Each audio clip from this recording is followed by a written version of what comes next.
미국 전역 75개 도시에서 시위가 격화되고 있습니다. 백인 경찰관이 흑인 남성을 체포하는 과정에서 무릎으로 짓눌러 숨지게 한 사건에 대한 항의 시위가 번지고 있습니다. 폭력과 방화, 약탈도 이어지고 있습니다. 트럼프 대통령은 극좌파를 시위 주도 세력으로 지목한 데 이어서 이들을 테러 조직으로 지정하겠다고 밝히는 등 연일 강경 대응 방침을 내놓고 있습니다. 워싱턴을 연결합니다. 임종주 특파원, 그곳은 지금 일요일 저녁 무렵이죠. 시위는 계속해서 진행되고 있습니까?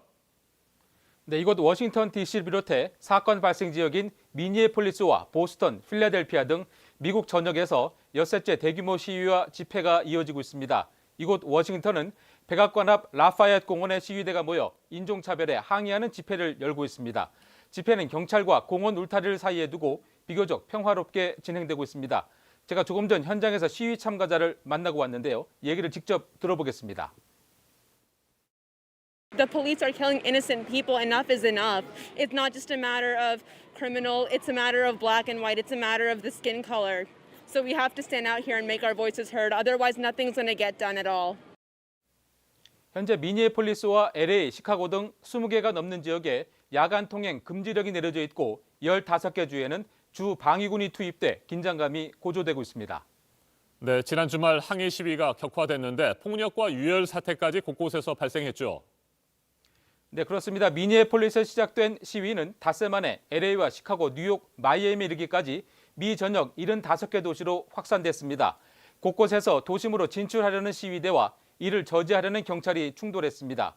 그 과정에서 경찰 차량이 불에 타고 경찰 건물에도 불이 붙었습니다. 백악관 경호국 차량 석 대도 파손됐습니다.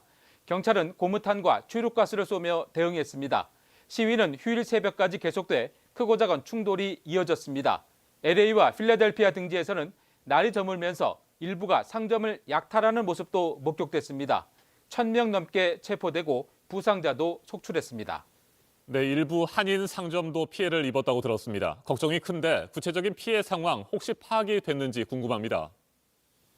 네, 미니애폴리스와 애틀랜타 지역에서 한인 상점 여러 곳이 피해를 입은 것으로 나타났습니다. LA를 비롯한 한인 밀집 지역 교민들은 긴장 속에 상황을 지켜보고 있습니다.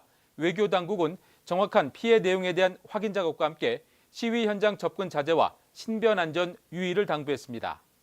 트럼프 대통령 연일 강경 발언을 내놓고 있습니다. 이번에는 극좌파를 테러 단체로 지정하겠다고 말했습니까? 네, 트럼프 대통령은 극좌파를 가리키는 안티파시스트, 이른바 안티파를 테러 단체로 지정하겠다고 트윗에 밝혔습니다. 트럼프 대통령은 극좌파가 시위를 주동하고 있다고 주장해왔습니다. 결국 이번 시위를 테러처럼 대응하겠다는 강경 방침을 재확인한 것입니다. 또 민주당 소속 주지사와 시장들을 겨냥해 시위에 단호하게 대응해야 한다고 촉구했습니다. 이념 대결과 편가르기를 부추긴다는 지적이 제기되는 대목입니다. 로버트 오브라이언 백악관 국가안보보좌관도 극좌 세력인 안티파가 일부 도시에서 시위를 폭력 사태로 몰아가고 있다고 주장했습니다. 자, 이 같은 상황이라면 앞으로 더 큰 불상사가 발생하지 않을까 우려가 되는데 어떻습니까? 네, 이번 시위는 백인 경찰이 비무장 흑인 남성을 길거리에서 무릎으로 눌러 숨지게 한 사건으로 불이 붙었습니다. 여기에 뿌리 깊은 인종차별 갈등과 코로나19로 흑인 등 유색 인종과 저소득층이 집중적으로 타격을 받은 상황과도 맞물려서 일어났습니다. 시위대는 일단 사건에 연루된 현장 경찰관 4명 모두를 처벌해야 한다고 요구하고 있습니다. 시간이 갈수록 시위는 걷잡을 수 없이 번지고 있어서 이번 사태가 어디까지 이어질지는 가늠하기 어려워 보입니다. 지금까지 워싱턴에서 JTBC 임종주입니다.